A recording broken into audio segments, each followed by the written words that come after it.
Bom, a gente está com a nossa irmã Socorro hoje aqui, né? Então, eu preciso, pelo menos, fazer uma introdução para ela ter uma noção do que nós estamos fazendo. A gente está estudando a palavra, né? E eu estou procurando nesses dias, isso eu não estou fazendo só aqui, tá? Estou fazendo com todos os irmãos onde eu tenho grupo de estudo.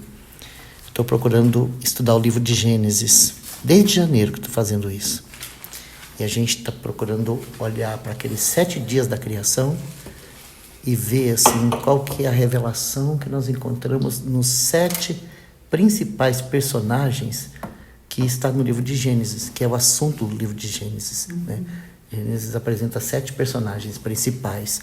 Quando a gente fala principais, né, não são todos, mas são aqueles que traz para nós uma figura de Cristo.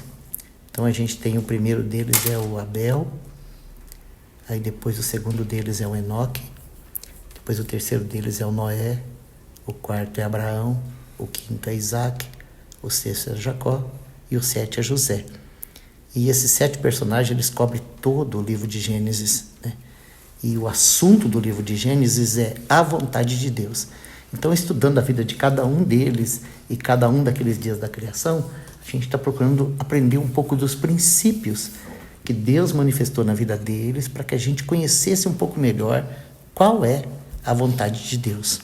Agora, nós estamos estudando a vida de Abraão.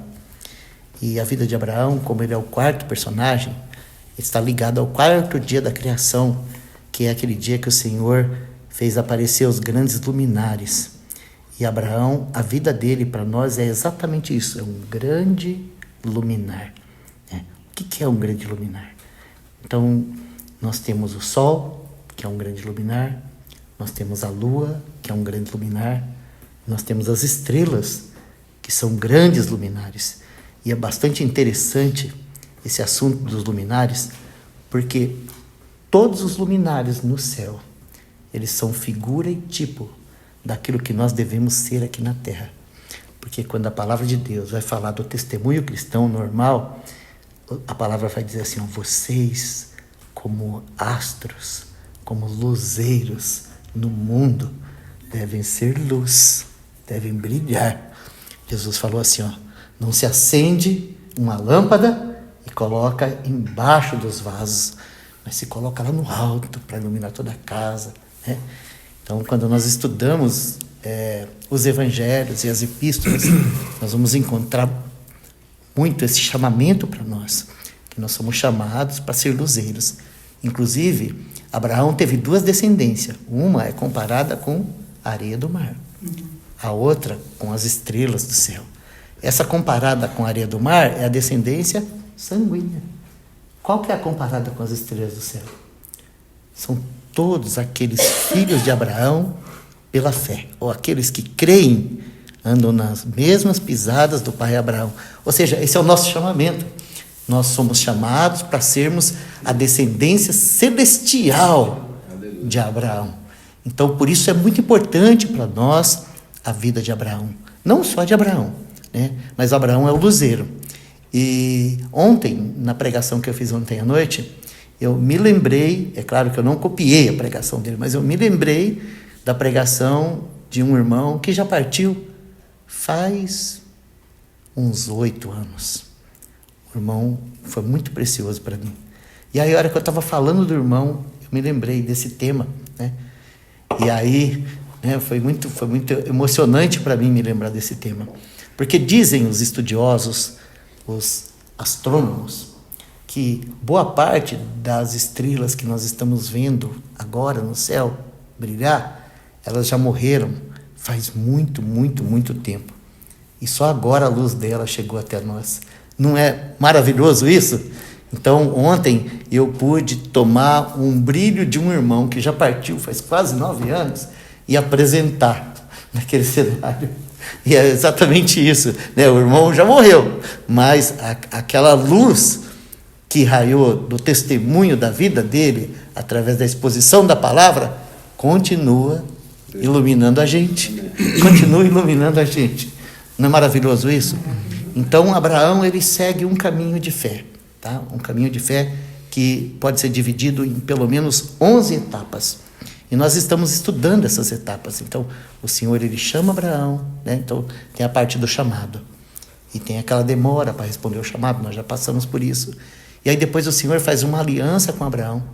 Então, nós podemos dizer assim que a vida de Abraão também pode ser dividida assim, tá? O chamado, a aliança e a cruz. Mas a vida de Abraão era muito mais do que isso, tá? A vida de Abraão é uma vida frutífera, cheia de testemunho, de intimidade com Deus. E ele é transformado de glória em glória naquilo para que ele foi chamado. Porque quando Deus chamou ele, Deus tinha uma vontade. Abraão não sabia ainda. Quando Abraão veio, Abraão provavelmente pensou assim, ó, vou ter terra, vou ter filho. Mas a vontade de Deus era fazer dele um luzeiro. O Senhor fala assim, ó, por pai de povos eu te constituí. Ou seja, Abraão vai ser o pai da fé. Mais do que isso, tá? Abraão, ele representa o nosso Pai. Nós vamos encontrar isso na Bíblia, lá em Lucas. Nós vamos encontrar o Senhor falando sobre o rico e o Lázaro. E naquele assunto do rico e o Lázaro, no mundo dos mortos, quem está lá representando o nosso Deus e Pai é Abraão. Então, muito importante nós estudarmos a vida de Abraão e o avanço dele em fé, né? Nós vimos que Deus fez uma aliança incondicional com Abraão. E nós vimos também que Abraão foi justificado pela fé. Ou seja, são experiências muito parecidas com a nossa. Só que depois disso, nós vimos que ele caiu na carne. E por que ele caiu na carne? Ele caiu na carne porque a sua esposa trouxe para ele um jeito dele resolver o problema de ter filho. Ou seja, Deus tinha prometido para ele fazer filho, dar filho para ele, mas a esposa também prometeu, dar um jeitinho. Ou seja, provavelmente ela olhou para ela e falou assim, daqui não vai sair filho. Então ela buscou uma escrava e trouxe para Abraão. E o que a gente encontra, né, nós já estudamos isso, é que a resposta de Abraão a essa proposta foi a resposta que normalmente nós homens acabamos dando de maneira pecaminosa na nossa vida espiritual, as demandas. Nós, ocupamos uma posição de passividade. A gente não diz nem sim, nem não, e acaba virando lá uma coisa participante daquilo sem muita propriedade, sabe? Quando a gente vê, a gente está lá. Isso acontece desde o Éden. A mulher foi tentada, foi enganada, tomou o fruto, comeu e deu ao seu marido. E aí, a partir daí, o que você tem é passividade, ação passiva. Porque Adão sabia que não podia. Mas o que ele fez? Nada. E Abraão também. Abraão também não fez nada. Ele simplesmente se aproveitou da situação, né? E se tornou pai do Ismael, né? E passaram-se 14 anos de silêncio até que o Senhor chama ele outra vez de volta para o propósito. Então, quando o Senhor chama ele de volta para o propósito, o Senhor vai dizer para ele assim, ó, Abraão, anda, eu sou o Deus Todo-Poderoso, anda na minha presença e ser perfeito. E Abraão, ele responde esse chamado. A palavra escrita lá, ela tem um significado muito mais profundo do que o que a gente costuma compreender ao ler o texto. Porque a palavra diz assim, ó, então Abraão caiu com o rosto em terra. Essa é a resposta que todos nós deveríamos dar ao Senhor diante das repreensões e alertas do Senhor na nossa vida. Sabe, essa palavra, então Abraão caiu com o rosto em terra, ela significa rendição. Entende? Parou tudo. Espera aí. Vamos parar tudo porque está tudo errado. Isso que aconteceu, entende? Abraão se rende ao Senhor. Então, porque Abraão se rende ao Senhor, então ali é renovada a aliança, e nessa renovação da aliança é estabelecido a circuncisão, que é o assunto complicado que nós vamos falar hoje. Hoje nós vamos falar sobre a circuncisão. Então eu coloquei esse pano de fundo para os irmãos compreenderem um pouco melhor o verdadeiro significado da circuncisão. Porque nós podemos dizer assim que A aliança que Deus fez com Abraão, incondicional e secreta, foi algo que só Deus e Abraão sabia. Agora, a circuncisão é uma maneira de Deus, em primeiro lugar, recomeçar com Abraão. A circuncisão. Em segundo lugar, a circuncisão, ela será uma marca na carne de Abraão. Ou seja, aquela aliança que foi feita lá no íntimo, do escondido, entre Deus e Abraão, agora será propositalmente colocada por Abraão mesmo. Não é Deus que vai circuncidar Abraão. É Abraão que vai fazer aquele corte na carne. Essa é a melhor palavra para circuncisão, tá? Cortar a carne. Abraão vai cortar a carne e vai deixar na carne uma marca de que ele pertence a Deus. Então, esse é o assunto que nós vamos aí tentar estudar hoje, né? E eu deixei versículo para eles lerem de dia, acredito que todos leram, então eu não vou discorrer todo o texto, ainda que eu vou abrir lá em Gênesis, onde nós estamos, no capítulo 17. Gênesis capítulo 17, eu vou ler do versículo 3 aqui, onde diz assim: Então caiu Abraão sobre o seu rosto, e falou Deus com ele, dizendo: Quanto a mim, eis a minha aliança contigo, serás o pai de muitas nações, e não chamará mais o teu nome Abrão, mas Abraão será o teu nome, porque por pai de muitas nações te tenho posto. Verso 7. E estabelecerei a minha aliança entre mim e ti, e a tua descendência depois de ti, em suas gerações, por aliança perpétua, para te ser a ti por Deus, e a tua descendência depois de ti. Verso 10. Esta é a minha aliança que guardareis entre mim e vós, e a tua descendência depois de ti. Que todo homem entre vós será circuncidado, e circuncidareis a carne do vosso prepúcio, e isso será por sinal da aliança entre mim e vós. Quando nós estudamos Abraão, Isaac, Jacó e José, nós não vamos encontrar muito sobre esse assunto, mas a gente vai encontrar. A gente sabe que Abraão, Isaac, Jacó, José, todos passaram por esse processo, né, de obediência, porque Abraão ele respondeu imediatamente isso, tá? E foi lá e se circuncidou. E depois ele circuncidou seu filho Ismael e circuncidou tudo que era dele, porque o Senhor mandou ele circuncidar todo homem que tivesse na casa dele, que pertencesse a dele. Ou seja, aquela marca, por um lado, tá? Aquela marca, ela significava que tudo aquilo que era circuncidado pertencia a Abraão. E por outro lado, aquela marca significava para Abraão que ele pertencia a Deus. Agora, a gente precisa entender um pouquinho melhor o que é a circuncisão, né? A circuncisão, ela é uma marca externa, dolorida, né? Ela é algo que, vamos dizer assim, é um ponto aonde o homem, vamos dizer assim, no caso de Abraão, né? Porque posso dizer assim que com Isaac não foi assim, mas com Abraão foi. O homem, ele decide fazer. Nós vamos encontrar um lugar na Bíblia, lá, aqui em Gênesis mesmo. Gênesis, capítulo 34. Aqui os filhos de Jacó querem dar um golpe em Siquém. Então, para que eles tivessem condição de ter sucesso no golpe, né, como Jacó, eles herdaram do pai a sutileza, eles proporam aqueles homens se circuncidarem para que eles pudessem casar com as filhas deles, ter negócio entre eles e ser uma só família, tá? Esse é o assunto de quase todo o capítulo 34. E aí no versículo 25 do capítulo 34, diz assim, ó, só para os irmãos terem uma ideia o que era a circuncisão, tá?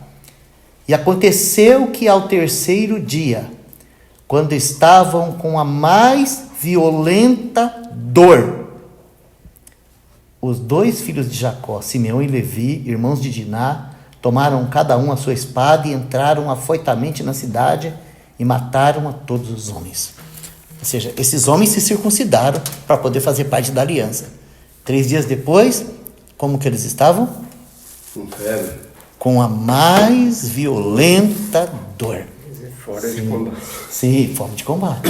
Então a circuncisão não deveria ser um ritualzinho religioso. A circuncisão era um pacto que você fazia com Deus. Ou era uma maneira de você dizer assim, ó, eu quero esse pacto. E você ia lá e aceitava a circuncisão. Mas quando a gente chega em Deuteronômio, a gente descobre que a descendência de Abraão tem a circuncisão, mas é só uma marca exterior. Então, eu estou querendo dizer para vocês o seguinte: Abraão fez um pacto com Deus, mas ele não fez antes de conhecer a Deus. Ele não fez antes de ser perdoado, de ser aceito, de ser salvo, não. Quando ele fez um pacto com Deus e colocou no seu exterior um sinal de que ele pertencia a Deus, o Senhor já ocupava o seu lugar lá dentro. Aquilo era só uma marca externa. Mas quando você chega na nação de Israel, ou na 4ª geração, na descendência de Abraão, todos eles têm a circuncisão externa. Mas o Senhor vai ter que falar para eles assim, ó, vocês não têm circuncisão de coração. Ou seja, a marca externa, ela precede a interna, e não o contrário. E nós temos essa facilidade, até os dias de hoje, de dar mais relevância aos rituais externos, às marcas externas, ao discurso externo, à aparência externa, para aquilo que é principal, que é a vida interior. Ou seja, que é a circuncisão do coração. Então nós vamos encontrar isso lá em Deuteronômio. É o mesmo que falar que você precisa se esforçar para ganhar lá. Então, sabe, eu vejo que é um pouco, essa situação é um pouco mais profunda, sabe? Zé, porque ele está falando aqui de uma marca exterior, a circuncisão. Mas qual é o valor de uma marca exterior sem a interior? Então, é mesmo que eu fazer um esforço para ganhar o interior sem tê-lo. De mostrar para os outros, para mostrar fora, pros outros, fazer um eles estão esforço por fazendo fora pra sem ganhar. ter por dentro. Essa inversão aconteceu com Israel. Então a circuncisão estava lá, no prepúcio de toda criança. 8 anos nasceu, circuncidou, é nosso. Mas aquela obra que foi feita por Deus no coração de Abraão, tirando ele de lá, trazendo para andar com Deus, mudando a mente dele, instruindo ele, não tinha acontecido com eles. A obra que aconteceu com Isaac, de transformar um verme numa borboleta, não tinha acontecido com eles. Né? A obra que aconteceu com cada um daqueles homens, ou seja, eles não foram só marcados por fora, eles foram transformados por dentro. E esse é o chamado de Deus para toda a descendência de Abraão. Né? Não que não tenha nenhum valor a marca de fora, claro que tem, mas ela precisa acompanhar a realidade de dentro. Então, em Deuteronômio, no capítulo 10, do versículo 16, nós vamos encontrar aqui um texto muito, muito precioso, né? Quando a lei está sendo repetida para o povo de Israel. Então, é feito esse chamamento para eles. É dito assim, ó, circuncidai, pois, o prepúcio do vosso coração, e não mais endureçais a vossa cerviz. Está aí um assunto para a gente meditar. O que significa o prepúcio do coração? O que significa isso, o prepúcio do vosso coração? Então, é um assunto que a gente precisa estudar, sabe? Porque nós precisamos realmente cortar lá dentro. É preciso cortar lá dentro, lá no nosso coração, esse vínculo que existe. Circuncidação está assim, hoje você está na igreja, está circuncidado, mas não está em Cristo, está em Cristo que é o fatal. Né? Tem gente que está na igreja e está circuncidado, ele acha que está circuncidado, mas ele não está em Cristo, é o coração que está falando. Cristo não habita dentro dele. Abraão tinha a vida de ele cria em Deus, obedecia a Deus, e a pessoa está na igreja, mas não está obedecendo. Então, lá em Romanos 8, nós vamos ter lá, de uma maneira bastante simples, assim, o apóstolo Paulo falando sobre colocar a mente na vontade da carne e colocar a mente na vontade do Espírito. Sabe, assim, é bem simples a maneira que ele explica o assunto. E ali ele não está falando para ímpio, ele está falando para o cristão. Por quê? Porque, vamos dizer assim, a vontade da carne é o prepúcio do nosso coração. A vontade da carne é o prepúcio do nosso coração. Então, o que é circuncidar o prepúcio do nosso coração? É deixar de ser obstinado como a gente é. É deixar de seguir aquela carreira assim, ó, é do meu jeito, e se não for do meu jeito, então não vai ser. Renunciar. Isso é circuncidar o prepúcio do coração. Porque a vida espiritual, ela só flui em cada um de nós quando nós renunciamos à vontade da carne. Então, eu penso que o grande problema da igreja hoje é que nós somos ensinados a viver a nossa vida cristã na carne. Entende? Não tem evidência. Você faz tudo por fora, mas por dentro você continua lá, no controle de tudo. Você é o seu Deus. Você é o seu rei.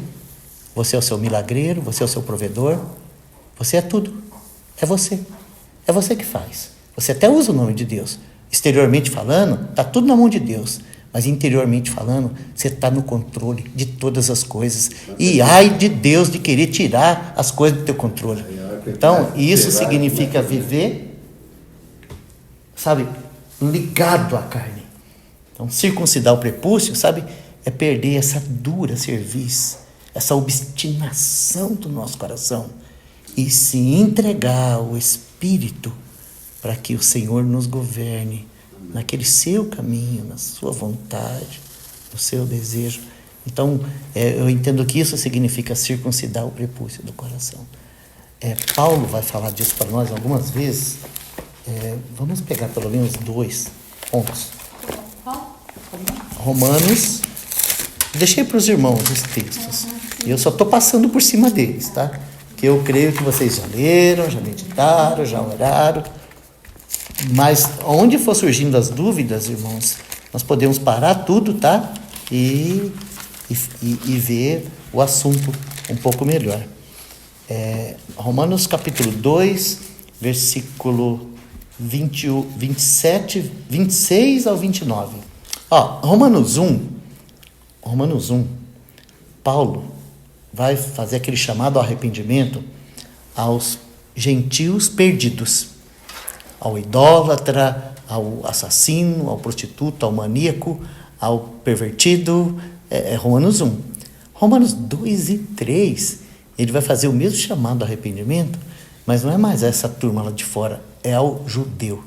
Ele fala assim, tu que tem por sobrenome judeu, que te glorias na lei, que considera que sabe tudo de tudo, e que instrui as crianças, e que é luz para os gentios. Ele fala assim, como que você prega e não vive? Como que você diz que tem que amar e não ama? Como que você fala que tem que ser misericordioso e não tem misericórdia?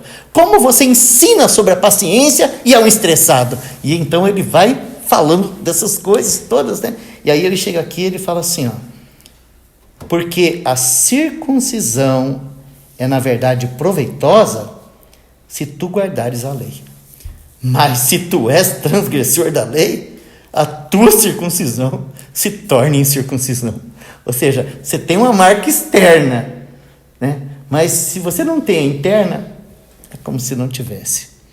Então, por isso, no verso 29, ele vai dizer assim, é judeu, e aqui ele não está falando de nacionalidade, ele está falando de fé, tá?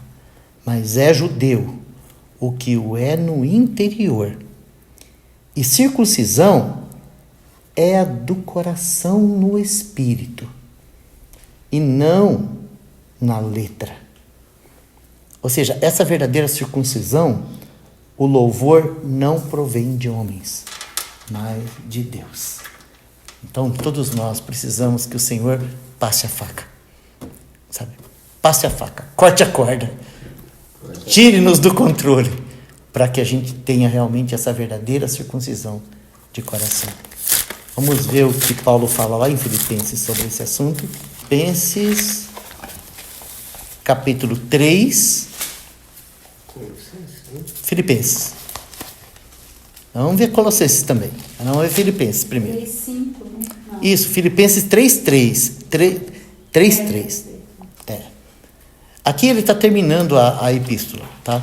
O assunto dessa epístola aos Filipenses está relacionado com vida prática, tá? Filipenses é a epístola da vida prática. Então ele vai dizer assim, para mim viver é Cristo e morrer é ganho. E aí ele vai explicar para os irmãos o que significa isso. Então ele fala assim, vocês não façam nada, nem por vanglória, nem por orgulho. Não, vocês não fazem as coisas pensando em vocês. Mas vocês tenham o mesmo sentimento no original, a mesma mente que houve também em Cristo Jesus. E aí ele faz aquela citação tão gloriosa, daquele caminho tão bendito que o nosso Senhor fez para vir nos salvar, né?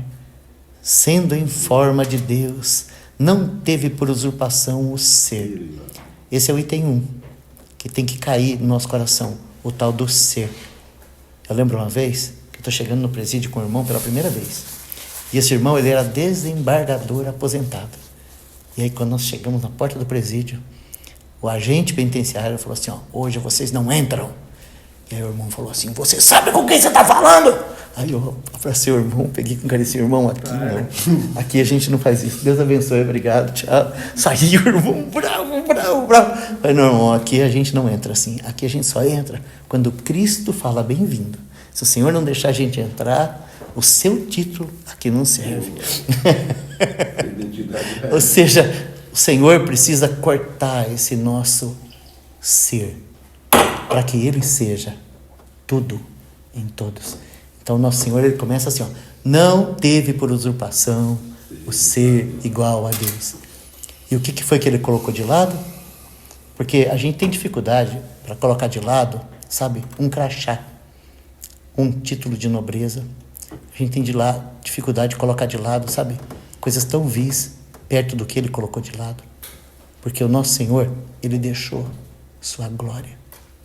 Ele deixou a sua onipresença, a sua onipotência, a sua onisciência. Ele deixou o seio do Pai e veio por uma manjedoura ser homem, ser servo, ser escravo, ser rejeitado, ser morto. Foi esse o caminho que Ele escolheu. E aí Paulo fala assim, pensem assim. Vocês pensem assim. Abre mão. Deixa Deus exaltar vocês soberanamente. Deixa Deus pegar vocês e fazer de vocês aquilo que Ele quer fazer. Porque Ele sabe fazer. Vocês não sabem, mas Ele sabe. Então, quando ele faz todas essas exortações práticas do que é a vida cristã, então, no capítulo 3, ele começa a dar sinais de alerta de como nós podemos realmente viver a vida cristã como ela deve ser vivida. Então, ele começa no versículo 2, falando uma palavra muito importante, tá? Ele fala assim, guardai-vos dos cães. Vocês conseguem entender o que significa isso? Guardai-vos dos cães? Aqui fala dos maus obreiros. Isso, é isso aí, os maus obreiros. Sabe por quê? Porque a tendência nossa é ouvir aqueles que bajulam a gente, que falam assim, não, é isso aí, você é o máximo, parabéns, né? E já com os dentes assim, arranjando, pronto para comer a nossa carne, né? Porque a primeira coisa que acontece é isso, né? Primeiro a gente fica cego, depois a gente é comido, devorado. Guardai-vos dos cães, guardai-vos dos maus obreiros. E ele continua falando assim, guardai-vos da cortadura, porque esses cães, maus obreiros, vinham lá do judaísmo, trazendo para dentro da igreja essas marcas externas como espiritualidade, tá? Porque é isso que o judaísmo enfia na gente. São dias de festa, lua nova, usos e costumes, pompa religiosa. Irmãos, me perdoem a franqueza, me perdoem. Mas quando nós olhamos para a vida cristã hoje, infelizmente, nós encontramos mais coisa do judaísmo do que aquilo que Jesus ensinou que nós deveríamos fazer. Nós encontramos mais rituais do que irmãos lavando pés uns dos outros. Não é verdade? O judaísmo, no 8º dia, as crianças eram levadas no templo para ser circuncidada. E a partir daquele momento, aquela criança era convencida que ela não precisava de mais nada, porque agora ela era o filho de Abraão. Hoje, nós catamos as crianças e levamos para os templos também, para ser benzida, para jogar água na cabeça, ou para apresentar. E fala assim, agora você não precisa de mais nada, porque agora você é do Senhor. Sabe o que nós estamos fazendo, irmãos? Nós estamos imitando o judaísmo. Você sabe como que você faz um filho cristão? Você vive vida cristã para ele. Você vive no temor do Senhor. Você mergulha para dentro de Cristo e depende dele a sua vida inteira. E o Senhor vai fazer do seu filho aquilo que ele prometeu. É assim, e não com ritual, não com batismo, não com cerimônia. Entendem isso? Irmãos, eu não estou aqui pregando contra o batismo. Eu estou pregando contra aquilo que nós fizemos com o batismo. Eu passo vergonha, todo batismo que eu vou. Eu vejo que estão fazendo ritual, dando banho em gente que ainda não foi circuncidado do coração. Gente que ainda nem teve experiência de novo nascimento. Que ainda nem conhece o Senhor. Mas porque é filho de fulano, filho de cicrano, filho de beltrano, agora está batizando.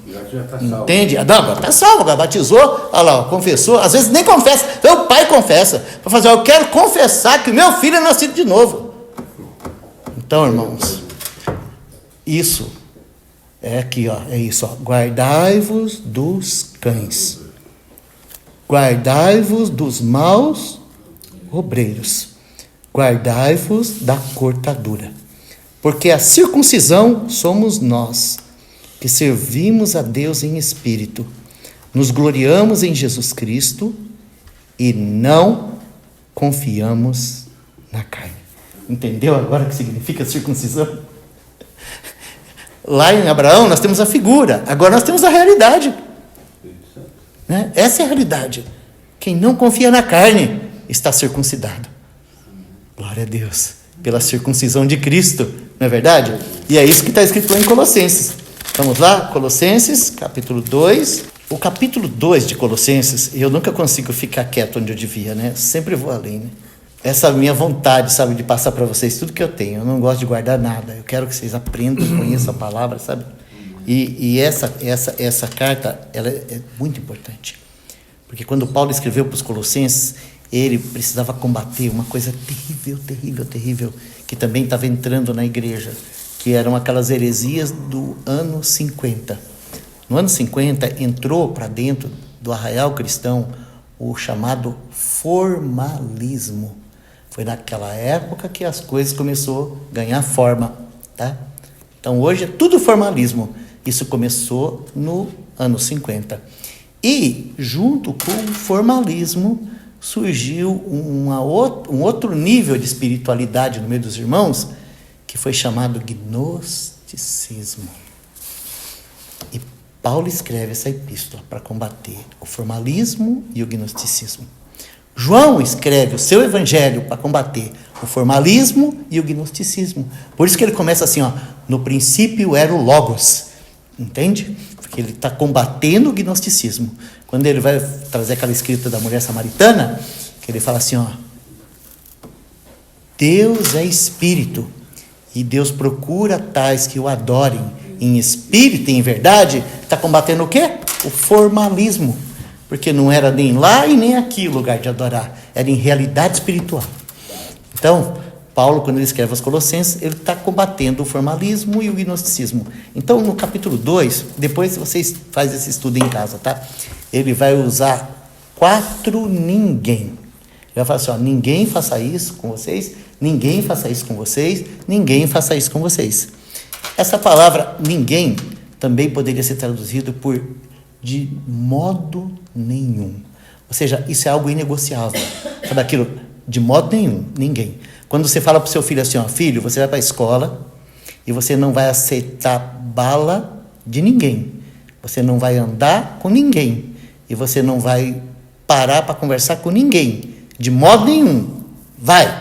O que você está fazendo? Você está protegendo ele das diferentes ameaças que existem naquele simples caminho de ir para a escola, né? Então é ninguém, ninguém, ninguém. De maneira nenhuma. Não, não, não. É assim que a gente consegue, né? Ajudar a criançada a não se perder. Então aqui ele vai falar de vários ninguém. O primeiro está no versículo 4. E ele vai dizer assim, ó. Primeiro, tá?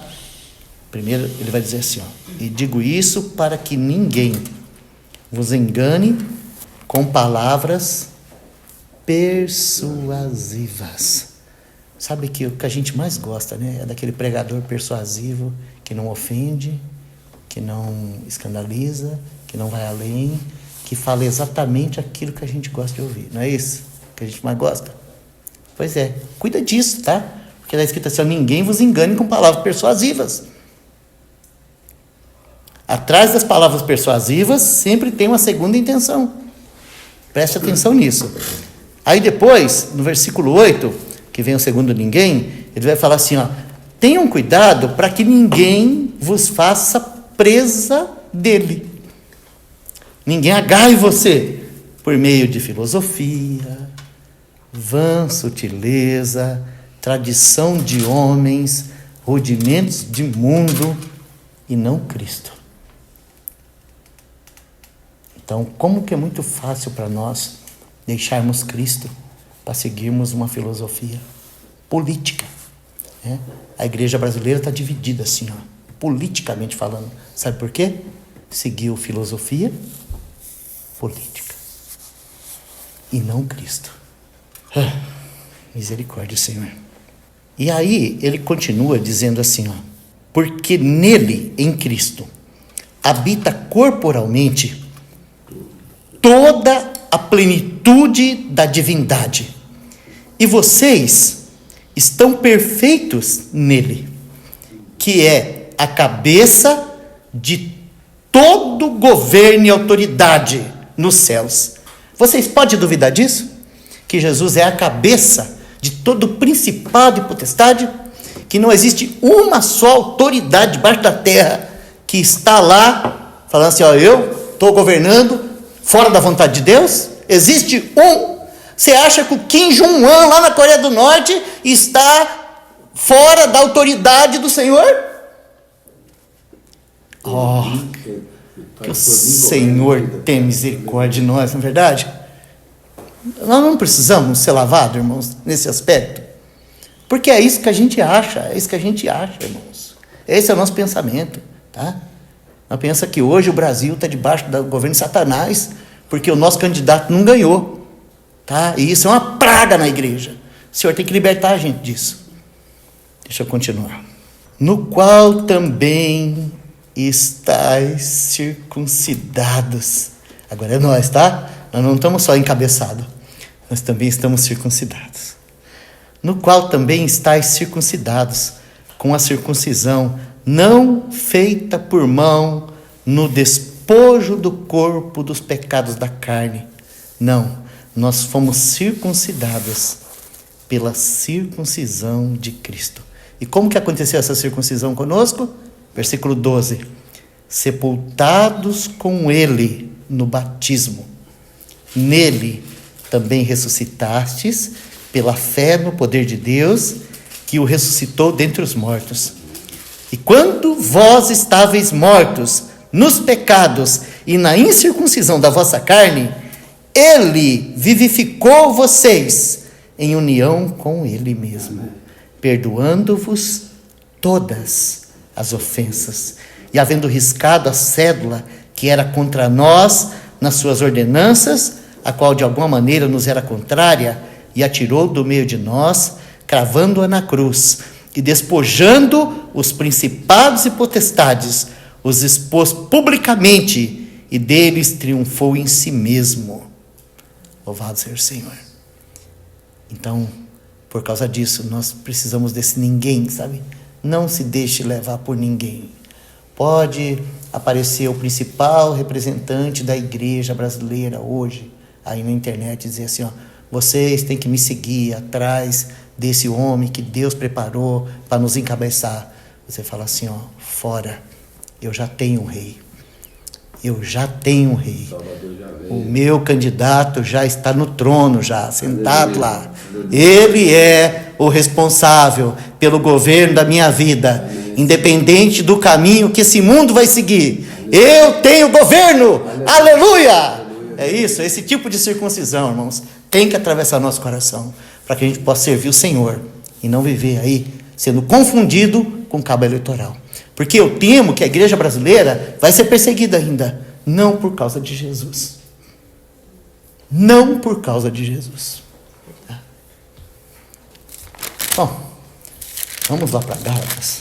Vamos concluir, né? O horário nosso já foi, né, Judite? O horário nosso já foi, né? Ô, Ju, dá 5 minutinhos para nós. A gente vai concluir. Gálatas, capítulo 6. Sabe, os irmãos Gálatas, eles sofriam um outro tipo de tentação. Tá? Eles estavam querendo ser judaizados, porque o judaísmo é muito lindo, gente. Se vocês estudarem o judaísmo, vocês vão ver que religião fantástica que é o judaísmo. A forma externa de culto deles, a maneira de sacrificar, sacerdócio, templo, ritual, as vestes das mulheres, as vestes dos homens, que encantador que é o judaísmo. Então os Gálatas estavam assim, sendo tentados a ter Cristo mais judaísmo. Que nem a igreja hoje, né? Tentada a ter Cristo mais judaísmo. Mesma coisa. Então, ele vai concluir a epístola, no versículo 11, assim, ó. Vejam com grandes letras eu escrevi por minha mão. Ele queria que os irmãos soubessem que foi ele mesmo que escreveu. E escreveu em caixa alta. Sabe que alguém uma vez falou para mim que quando eu mando mensagem em caixa alta, eu estou ofendendo as pessoas. Que não pode ser em caixa alta, né? Porque é como se você estivesse gritando. Eu também já aprendi isso. Já aprendi isso, né? Eu trabalho aprendendo, não sabia disso não. Mas o Paulo ele diz aqui para os irmãos, ó, estou escrevendo em caixa alta. Isso aqui para vocês.